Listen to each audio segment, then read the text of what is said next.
हर महादेव महादेव शंभू शंभू शंकर महादेव। ओम नमः शिवाय। ওম নমঃ শিবায়। বেনারস হিন্দু ধর্মের সবচেয়ে প্রাচীন ও পবিত্র শহর, যার পাশ দিয়ে বয়ে চলেছে গঙ্গা নদী। আর এই গঙ্গা যেখানে অর্ধচন্দ্রাকৃতি বাঁক নিয়েছে, সেই বাঁকেই অবস্থিত প্রাচীন জীবন্ত নগরী বেনারস।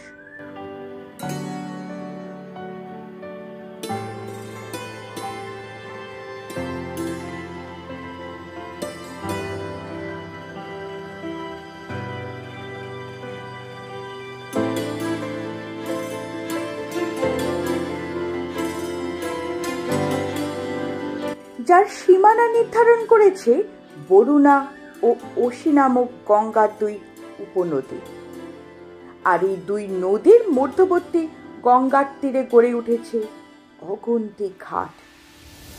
কোনো কোনো ঘাটের নামকরণ হয়েছে, কোনো কোনো ঘাটের নামকরণও হয়নি।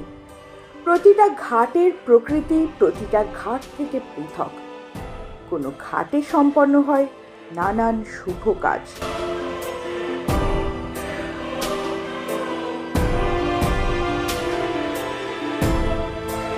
কোনো ঘাট শুধুই মৃতদাহের নিমিত্ত, আবার কোনো ঘাট গঙ্গারতির নিমিত্ত।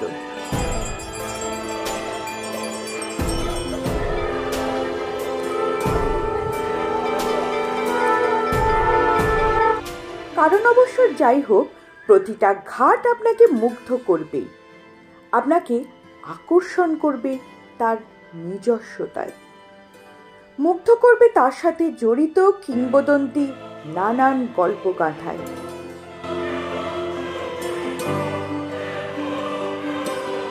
তবে গঙ্গা শুনলেই প্রথমে যে কথাটা মাথায় আসে তা হলো গঙ্গা স্নান। পাপ পুণ্যের হিসাব হয় যেখানে, মোক্ষ লাভ জড়িত যার সাথে। কিন্তু বেনারস গেলে আপনি কোন ঘাটে স্নান করবেন? না, আজ বরং জানাই বেনারস গেলে আপনারা কোন ঘাটে স্নান করবেন না। আজ আমি বলবো সেই ঘাটটির কথা, যে ঘাটে অবস্থিত নারদেশ্বর শিব মন্দির। যে ঘাট সম্পর্কে কিংবদন্তি আছে, এই ঘাটে কোনো বিবাহিত দম্পতি বা প্রেমিকদের স্নান করা নিষিদ্ধ। মনে করা হয় এই ঘাটে স্নান করলে দাম্পত্য কলহ হতে পারে এবং শেষ পর্যন্ত সম্পর্ক ভেঙেও যেতে পারে, যে কারণে স্থানীয় বিবাহিত দম্পতি, প্রেমিক প্রেমিকা, এমনকি পর্যটকরাও এই ঘাট থেকে দূরেই থাকে। এখন মনে প্রশ্ন আসতেই পারে, ঘাটটির নাম কি? ঘাটটির এরকম বৈশিষ্ট্য হওয়ারই বা কারণ কি? ঘাটটির নাম নারদ ঘাট, যার রাজঘাট ও মানসরোবর ঘাটের মাঝে অবস্থিত।